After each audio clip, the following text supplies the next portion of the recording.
Ganyan kahirap yung mga soft drinks dinadala nila sa tindahan. Di ba boy? Ay tayong bata. Nakakot yung ano, soft drinks. Grabe. Mga 16 lang ata. Dito. Inakit nila. Papunta na sa tindahan. Ayun nga. Kaya double price na yung item dito sa taas. Kasi nga. Yun na yun eh. Sobrang hirap yakat. Ayan o. Dalawang tangke, inakit nila.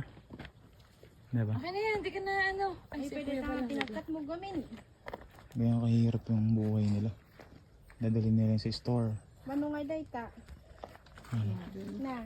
Lakas ng, Manungay. lakas ng mga bata. Eto, anong laman yan?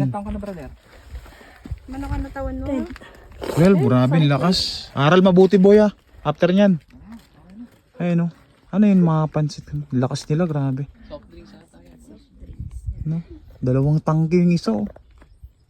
Grabe. Babae ito. Tapos talagang ano, ang tirik ng aakyatan niya oh. Tingnan mo oh. Si nanay oh. Lakas.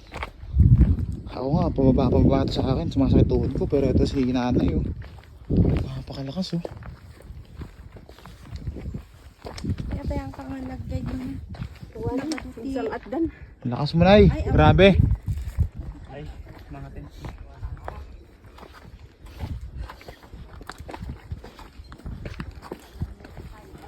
Tibay ng tuhod nyo ah. So nandito na kami sa 7-Eleven ng Mount Ulap. So Lahat ano eh, no? ayun oh. Pintado eh, no? Daming ano oh. Daming nakain oh. Pero parang mas masarap ka. Parang masarap pagkain doon sa taas.